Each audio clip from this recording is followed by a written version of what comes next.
Well, here, let's try this again. I was just filming, and then the phone cut off, said I needed to optimize my storage capacity, but anyways, I pay for the cloud. But anyways, here's the GTS intake manifold. I blasted it today. I cleaned it for the past 2 or 3 days by hand.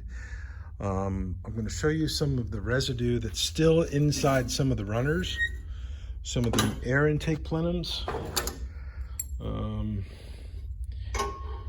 It is normal to have some of that stuff still remaining, but I will get it all out.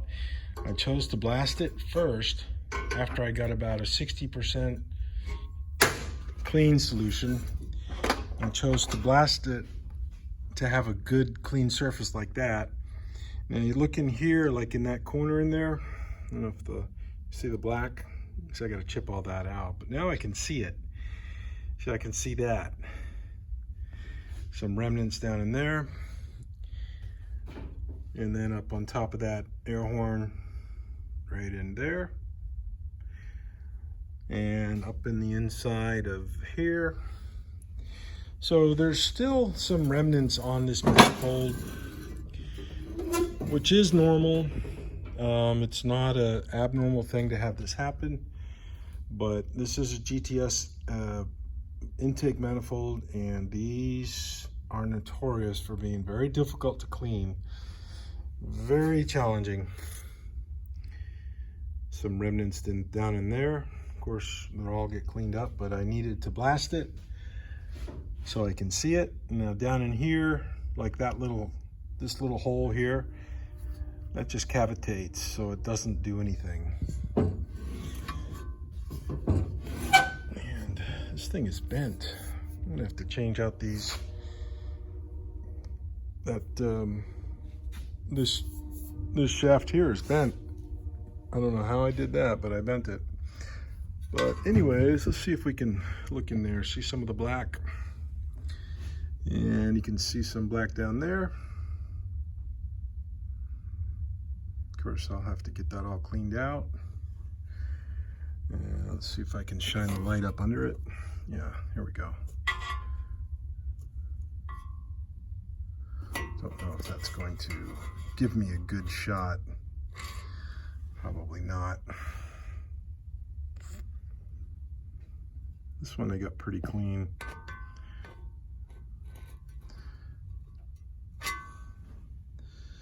And I'm gonna run the endoscope inside of each one of these plenums just to make sure I got it all out, and take pictures on the inside for the owner so we can see that it is clean on the inside. And of course, this is going to go to powder coat, so they'll get it nice and clean there. In that corner, there's still some remnants. And right here in the middle part there. So all in all, it's wow, this thing really is bent. I don't know how I bent that. It's odd. Very strange. So anyways, just wanted to show you the GTS intake, and here's the cam covers for the same car. Porsche, I've seen in the latter, the GTS models, they really perfected the cam covers. The earlier 32 valve motors, these cam covers have so many flaws and casting irregularities. It's just really, really horrible. But this later model car, they really did a good job getting them all nice and clean. Yep, you can see the numbers on the inside. Of course, your neighborhood sandblaster would never ever be able to, get them like this. So, well, that's about it, I think, on the 928 manifold. So,